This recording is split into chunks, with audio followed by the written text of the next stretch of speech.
Hello दोस्तों, Rajasthan board class 12th history 22 मार्च 2025 यानी कल आप सभी का हिस्ट्री का पेपर है। और इस हिस्ट्री पेपर के लिए जितने यहाँ पर इंपॉर्टेंट क्वेश्चंस रहने वाला हैं यानी पूरा का पूरा संपूर्ण पेपर यहाँ पर इस क्लास में आप सभी के साथ डिस्कस करने जा रहे हैं। यानी इतिहास प्रश्न पत्र के लिए जितने भी यहाँ पर महत्वपूर्ण रामबाण प्रश्न हुबहू जो कि आपको कल एग्जाम यानी 22 मार्च 2025 के पेपर में मिलने वाले हैं, तो आपको हुबहू वो प्रश्न पत्र यानी आपको हुबहू वो प्रश्न हल करवाने वाला हूँ। तो सबसे पहले तो आपको क्या करना है, अभी से अब इस क्लास को क्या कर देना है, लाइक कर देना है और चैनल पर चैनल को सब्सक्राइब कर देना है, बेल आइकन को प्रेस जरूर करें और ज़्यादा से ज़्यादा इस क्लास को शेयर करें अपने सभी दोस्तों के साथ। तो यहाँ पर हम डिस्कस करेंगे क्लास 12th के इतिहास संपूर्ण पेपर को, जो इंपॉर्टेंट क्वेश्चंस पेपर है आप सभी के लिए और हुबहू कल के एग्जाम के पेपर में आपको यहाँ से प्रश्न देखने को मिलेंगे। तो देखिए किस पूरा स्थल से जूते हुए खेत के जो यहाँ पर साक्ष्य प्राप्त हुए हैं, काफ़ी इंपॉर्टेंट क्वेश्चंस है और ये क्वेश्चंस बार बार यहाँ पर प्रश्न पत्रों में रिपीट हो चुका है, इसलिए काफी मोस्ट इंपॉर्टेंट क्वेश्चंस रहेगा। तो इसका जो सही आंसर हो जाएगा वो कालीबंगा है, लोथल है, धोलावीरा है या फिर मोहनजोदड़ो है। तो इसका यहाँ पर हो जाएगा कालीबंगा में जो यहाँ पर जूते हुए खेत के साक्ष्य प्राप्त हुए हैं कालीबंगा सभ्यता में। नेक्स्ट यहाँ पर आप देख सकते हैं क्वेश्चंस काफी महत्वपूर्ण है। किस शक शासक ने सुदर्शन जो झील है उसका पुनः निर्माण कह सकते हैं या उसका जीर्णोद्धार आ सकता है, जीर्णोद्धार करवाया था या पुनः निर्माण करवाया था, ये आपको ऑप्शंस में यहाँ पर आपको मिलेंगे। अशोक, समुद्रगुप्त, रुद्रदामन या चंद्रगुप्त मौर्य। तो कौन सा वो शासक था, तो रुद्रदामन के द्वारा सुदर्शन झील का पुनः निर्माण करवाया गया था। बिल्कुल ही सही आंसर, श ऑप्शन बिल्कुल ही सही आंसर हो जाएगा। काफी इंपॉर्टेंट क्वेश्चन होने वाला है कल के पेपर के लिए। किस राजवंश के शासकों ने मातृवंश को राजकीय मान्यता प्रदान की थी, वो कौन सा ऐसा राजवंश था, तो वो सातवाहन राजवंश, शक राजवंश, कुषाण राजवंश या फिर हिंद यूनानी। तो वो कौन सा था, इसका सही आंसर बिल्कुल हो जाएगा सातवाहन राजवंश में, ठीक है, जिसमें मातृवंशिकता को राजकीय जो है मान्यता प्राप्त की थी वो था सातवाहन राजवंश। बिल्कुल ही सही आंसर हो जाएगा। काफी इंपॉर्टेंट क्वेश्चन है आप सभी के लिए। किस विदेशी यात्री को मोहम्मद बिन तुगलक ने दिल्ली का काजी नियुक्त किया था, क्या नियुक्त किया था, काजी नियुक्त किया था, तो वो कौन था, अब्दुर्रज़्ज़ाक था, अल बिदुरीन था, ठीक है, फारसवा बर्नियर था या इब्न बतूता था। तो वो कौन सा था, काफी इंपॉर्टेंट हो जाएगा। तो वो यहाँ पर था इब्न बतूता, यानी द ऑप्शन डी ऑप्शन क्या हो जाएगा, बिल्कुल ही सही आंसर हो जाएगा। इसी प्रकार से नेक्स्ट यहाँ पर आप देख सकते हैं, आप सभी के सामने क्वेश्चंस है। नेक्स्ट क्वेश्चंस यहाँ पर आप देख सकते हैं, काफी इंपॉर्टेंट क्वेश्चंस है। वीर शैव मत के जो प्रवर्तक है वो कौन थे, काफी इंपॉर्टेंट क्वेश्चंस हो जाएगा। तो कबीर थे, रामानंद थे या बासवन्ना था या फिर शंकर देव था। तो इसका सही आंसर हो जाएगा बासवन्ना। और ये आपको अति लघुत्रात्मक में भी प्रश्न देखने को मिल सकता है क्योंकि काफी इंपॉर्टेंट प्रश्न है एग्जाम पेपर के लिए, यानी कल के पेपर के लिए ये सभी प्रश्न काफी महत्वपूर्ण है। उसके बाद देखिए पद्मावत जो ग्रंथ है उसकी जो रचना है वो किसके द्वारा की गई थी या किसने की थी, तो कबीर के द्वारा की गई थी, तुलसीदास के द्वारा की गई थी, अमीर खुसरो, ठीक है, उनके द्वारा या फिर मल्लिक मोहम्मद जायसी के द्वारा। तो पद्मावत जो ग्रंथ है उसका जो रचना है वो यहाँ पर मल्लिक मोहम्मद जायसी के द्वारा की गई थी, यानी सही ऑप्शन क्या हो जाएगा, द ऑप्शन बिल्कुल ही सही हो जाएगा, ठीक है। नेक्स्ट यहाँ पर आप देख सकते हैं क्वेश्चंस आप सभी के सामने हैं और ये जितने भी क्वेश्चंस मैं आपको बता रहा हूं कल 22 मार्च, ठीक है, 22 मार्च हिस्ट्री के पेपर में आपको हुबहू प्रश्न पत्र में मिलने वाले हैं। इसलिए इन सभी प्रश्नों को आपको क्या कर लेना है, रट लेना है, ये आपका फाइनल रिवीजन होने वाला है, ठीक है। तो हम्पी को यूनेस्को ने विश्व पुरातत्व स्थल कब घोषित किया, किसको, हम्पी को। देखिए हम्पी को जो है यहाँ पर यूनेस्को, किसने, यूनेस्को ने विश्व पुरातत्व स्थल घोषित किया था, कब किया, 1986, 1976, 1952 या फिर 2007 में। तो कब किया था, 1986 में किया था, हम्पी को यूनेस्को के द्वारा विश्व पुरातत्व स्थल घोषित किया था। सही आंसर हो जाएगा, ऑप्शन बिल्कुल ही करेक्ट हो जाएगा। नेक्स्ट यहाँ पर आप देख सकते हैं हम्पी की खोज का जो श्रेय है वो किसे जाता है, तो जेम्स प्रिसेप्स को जाता है, सर जॉन मार्शल को, कोलिन मैकेंजी को या फिर फ्रांसिस बुकानन को जाता है। तो किसको जाता है, काफ़ी महत्वपूर्ण है। तो कोलिन मैकेंजी को हम्पी की खोज का श्रेय जाता है और इसको यूनेस्को ने विश्व पुरातत्व स्थल 1986 में जो यहाँ पर घोषित किया था। बिल्कुल यहाँ पर दोनों ही प्रश्न रिलेट में हैं, दोनों ही अच्छे से याद कर लीजिए, कल के पेपर में आपको मिलने वाले हैं। नेक्स्ट यहाँ पर आप देख सकते हैं पंजाब में शाह नहर का निर्माण किसने करवाया था, काफ़ी इंपॉर्टेंट क्वेश्चंस हैं। ठीक है, पंजाब में जो शाह जो नहर है, कौन सी नहर, शाह नहर, किसने करवाया था इसका निर्माण, तो इसका निर्माण जो करवाया था वो शाह से हो जाएगा, शाहजहाँ के द्वारा इसका निर्माण करवाया गया था। कौन सी, पंजाब में नहर है उन्हीं के नाम पर नाम रखा गया, शाह नहर। ठीक है, नेक्स्ट यहाँ पर आप देख सकते हैं सहायक संधि, कौन सी संधि, सहायक संधि। तो सहायक संधि का जनक किस गवर्नर जनरल को माना जाता है, काफ़ी इंपॉर्टेंट है और ये प्रश्न बार बार क्या हो रहा है, रिपीट हो रहा है। सभी प्रश्नों में क्या हो रहा है, बार बार रिपीट हो रहा है। जितने भी यहाँ पर मैंने मॉडल पेपर करवाए हैं ये प्रश्न क्या हो रहा है, रिपीट हो रहा है, इसलिए ये प्रश्न काफ़ी महत्वपूर्ण है, काफ़ी इंपॉर्टेंट रहने वाला है आप सभी के लिए। तो लॉर्ड वेलेजली के द्वारा, लॉर्ड डलहौजी के द्वारा, लॉर्ड कैनिंग के द्वारा, लॉर्ड रिफन के द्वारा। ठीक है, तो इसका जो सही जो आंसर हो जाएगा, तो लॉर्ड वेलेजली ने जो है वो सहायक संधि जो है यहाँ पर शुरू की थी और सहायक संधि का जनक लॉर्ड वेलेजली को जो है इसका श्रेय जाता है। डलहौजी है उनके द्वारा व्यपगत जो नीति है वो यहाँ पर जो है उनके द्वारा की गई थी, व्यपगत नीति। ठीक है, या फिर गोद निषेध जो नीति थी वो। नेक्स्ट यहाँ पर आप देख सकते हैं बंगाल में स्थायी बंदोबस्त कब लागू किया गया, ये भी PYQ है, काफ़ी इंपॉर्टेंट है। ठीक है, और कल 22 मार्च 2025 हिस्ट्री के पेपर के लिए प्रश्न रामबाण साबित होने वाला है। तो बंगाल में स्थायी बंदोबस्त जो है लागू कब हुआ, तो कब हुआ था, तो स्थायी बंदोबस्त लागू हुआ था वो 1793 में हुआ था। बी ऑप्शन या फिर ब ऑप्शन बिल्कुल ही क्या हो जाएगा, करेक्ट हो जाएगा। नेक्स्ट यहाँ पर आप देख सकते हैं कुदाल को, किसको, कुदाल को किसके जीवन का प्रतीक माना गया है, तो संताल का प्रतीक माना गया है, पहाड़िया का प्रतीक माना गया है, मंडल का प्रतीक माना गया या फिर जोतदार का प्रतीक माना गया है। किसका प्रतीक माना गया है, तो पहाड़िया का कुदाल को क्या माना गया है, प्रतीक माना गया है। बिल्कुल ही सही आंसर हो जाएगा। नमक सत्याग्रह के समय भारत का वाइसराय कौन था, काफ़ी इंपॉर्टेंट क्वेश्चन है। ठीक है, तो वो था लॉर्ड इरविन। कौन था, लॉर्ड इरविन जो है यहाँ पर नमक सत्याग्रह हुआ तब उनके समय भारत का क्या था, वाइसराय था। बिल्कुल ही सही आंसर हो जाएगा। संविधान सभा के उद्देश्य प्रस्ताव जो है वो किसने प्रस्तुत किया था, ठीक है, तो किसके द्वारा प्रस्तुत किया गया था संविधान सभा में, कौन सा प्रस्ताव, उद्देश्य प्रस्ताव प्रस्तुत हुआ था। ठीक है, उद्देश्य प्रस्ताव। और यहाँ से संविधान सभा से संबंधित जितने भी महत्वपूर्ण प्रश्न हैं आपको रट लेना है और 3 से 4 प्रश्न आपको 100% एग्जाम के पेपर में, कल के पेपर में आपको देखने के मिलेंगे। चाहे वो प्रस्तावना से संबंधित एक प्रश्न हो, चाहे किसी से भी संबंधित हो, एक आपको प्रश्न देखने को मिलेगा। ठीक है, ये आपको यहाँ पर 100% याद कर लेना है। उसके बाद हम बात करेंगे, देखिए ये जो है उद्देश्य प्रस्ताव, तो ये पंडित जवाहरलाल नेहरू जी के द्वारा यहाँ पर पेश किया गया था। इसको यहाँ पर याद रखना है, काफ़ी इंपॉर्टेंट हो जाएगा। नेक्स्ट यहाँ पर आप देख सकते हैं अब आपको प्रश्न मिलेंगे, रिक्त स्थानों की क्या करनी है, पूर्ति करनी है। यानी आपको रिक्त स्थान दिए गए हैं, इनको सही जो रिक्त स्थान है वो आपको भरना है।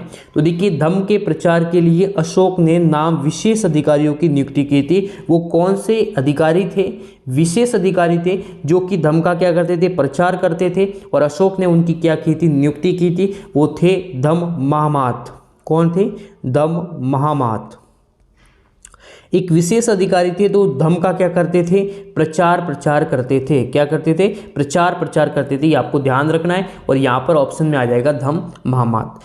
नेक्स्ट यहाँ पर आप देख सकते हैं क्वेश्चंस है, 1919 ईस्वी में संस्कृत के प्रसिद्ध विद्वान, वो कौन प्रसिद्ध विद्वान हैं जिन्होंने नेतृत्व में महाभारत के समालोचनात्मक संस्करण को तैयार करने की महत्वाकांक्षी परियोजना की शुरुआत हुई। तो वो थे V.S. सुकथांकर। कौन थे, V.S.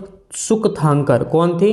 सुकथांकर। ठीक है, याद रखना है, काफी इंपॉर्टेंट है। और ये जो थे, इनके नेतृत्व में महाभारत के समालोचनात्मक संस्करण को तैयार करने में महत्वाकांक्षी परियोजना की शुरुआत हुई थी।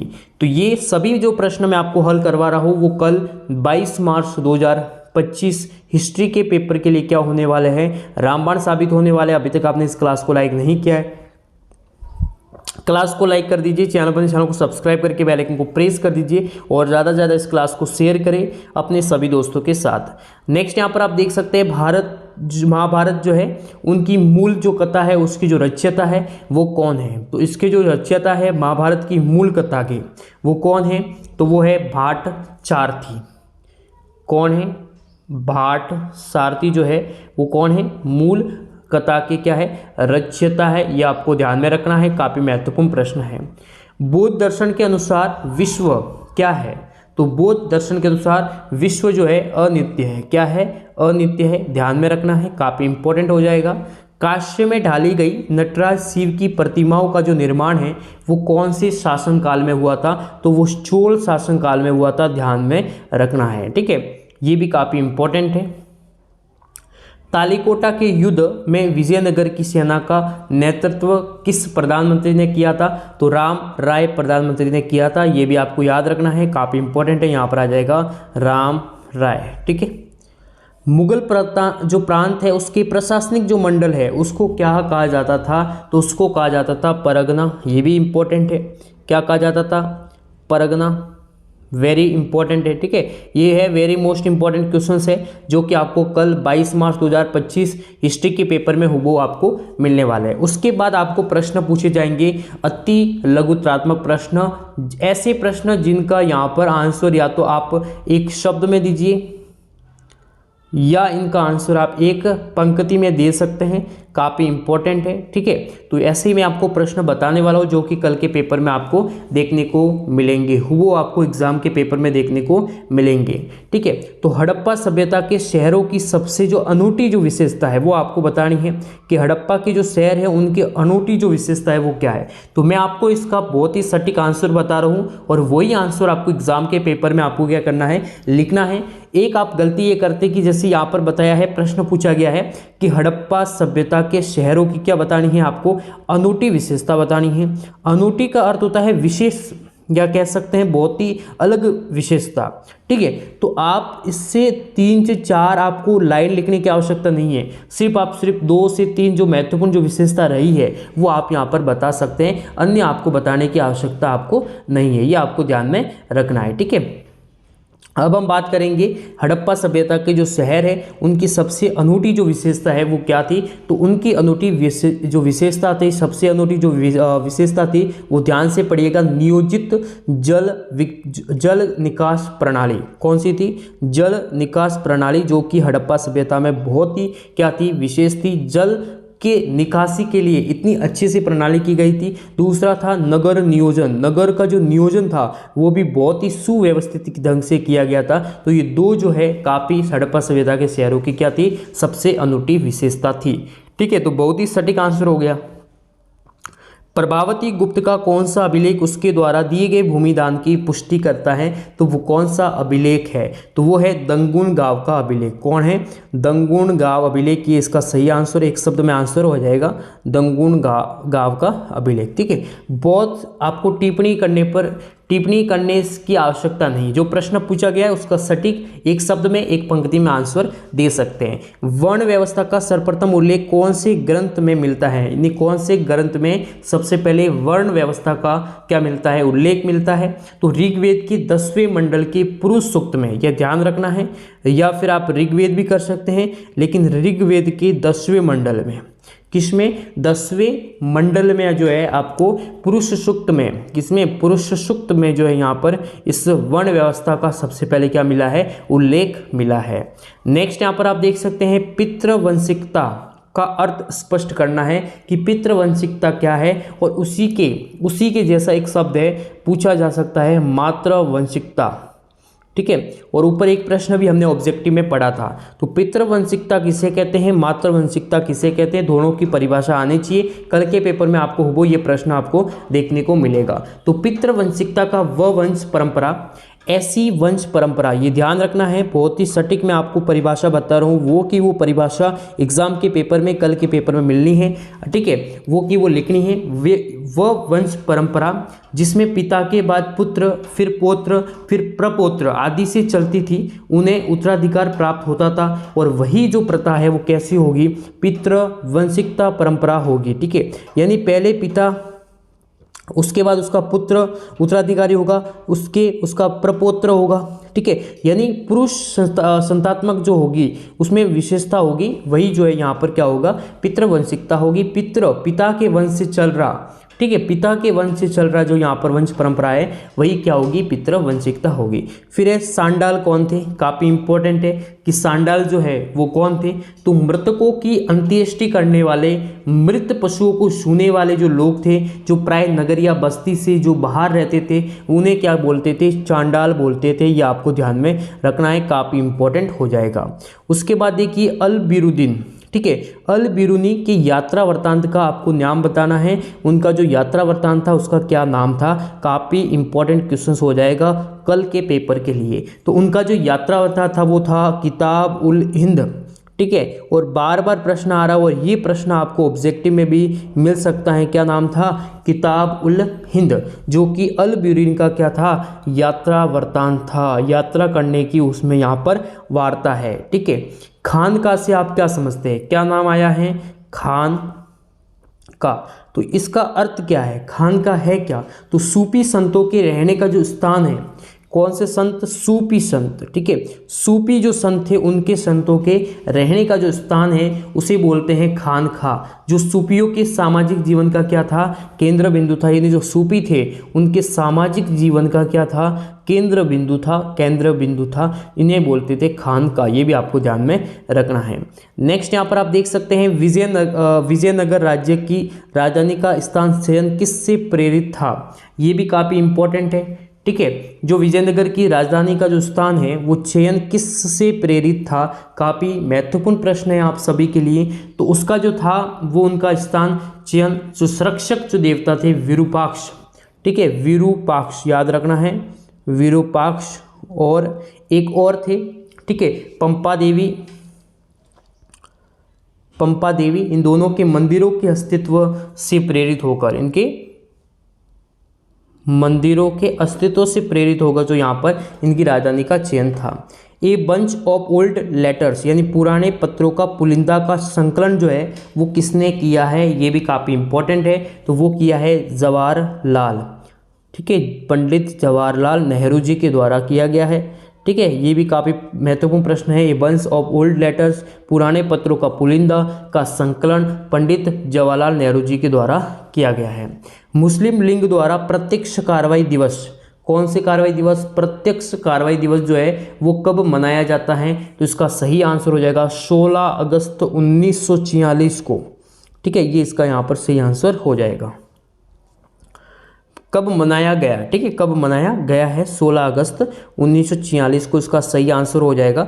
उसके बाद आपको मिलेंगे लघुत्रात्मक प्रश्न, इनका आंसर जो उत्तर सीमा होगी वो 50 शब्द होगी, यानी आपको 3 से 4 लाइन में इनको जो यहाँ पर कंप्लीट करना होगा। सटीक आंसर लिखना है, जैसे बौद्ध संघ के संचालन पद्धति के बारे में आपको संक्षेप में लिखना है, क्या है, जैसे बौद्ध जो संघ की जो प्रणाली थी वो कैसी थी, जनतंत्रीय थी, ये भी आप एक पॉइंट लिख सकते हैं, ठीक है। इसका आंसर आप पॉइंट वाइज भी लिख सकते हैं। संघीय कार्यों में जो प्रत्येक भिक्षु के जो अधिकार थे वो समान रहते थे, ठीक है। इस प्रकार से आप आसानी से क्या लिख सकते हैं, इन सभी का आंसर बहुत ही अच्छे तरीके से देख सकते हैं। उसके बाद इंपॉर्टेंट सवाल है, काफ़ी इंपॉर्टेंट है, नेक्स्ट सवाल है जो कि जैन धर्म की किन्हीं 2 प्रमुख सिद्धांतों के बारे में आपको संक्षेप में बताना है कि कौन से जो सिद्धांत थे वो जैन धर्म के क्या थे, बहुत ही प्रमुख सिद्धांत थे। एक सिद्धांत आता है अहिंसा वाला सिद्धांत, काफ़ी प्रमुख सिद्धांत रहा है, और दूसरा जो आता है वो है संपूर्ण विश्व प्राणवान, ठीक है, संपूर्ण विश्व प्राणवान, काफ़ी महत्वपूर्ण सिद्धांत है दोनों ही, अहिंसा और संपूर्ण विश्व। अहिंसा यानी जैन धर्म के 5 महावर्तों में अहिंसा जैन दर्शन का बहुत ही केंद्र महाबिंदु रहा है, 5 महावर्तों में, ठीक है। जैन दर्शन में अहिंसा के सिद्धांत ने बहुत ही संपूर्ण भारतीय चिंतन परंपरा को क्या किया है, प्रभावित किया है, तो वह है अहिंसा, ठीक है। इसी प्रकार से संपूर्ण विश्व जो यहाँ पर प्राणवान है वो बहुत ही इंपॉर्टेंट है। गौतम बुद्ध ने किसके आग्रह पर बौद्ध संघ में महिलाओं के प्रवेश की अनुमति प्रदान की? बौद्ध संघ में प्रवेश पाने वाले महिलाएं जो है, पहली जो महिला है वो कौन थी, ये भी काफी इंपॉर्टेंट है। तो कौन थी? ठीक है, तो ये भी काफी इंपॉर्टेंट है। जो पहली जो महिला थी वो प्रजापति गौतमी थी। कौन थी? प्रजापति गौतमी थी पहली महिला। ठीक है, इसी प्रकार से ये सभी इंपॉर्टेंट क्वेश्चंस रहने वाले हैं कल के पेपर के लिए। ये सभी प्रश्न रामबाण साबित होने वाले हैं। अभी तक आपने इस क्लास को लाइक नहीं किया है तो क्लास को लाइक कर दीजिए, चैनल को सब्सक्राइब करके बेल आइकन को प्रेस कर दीजिए।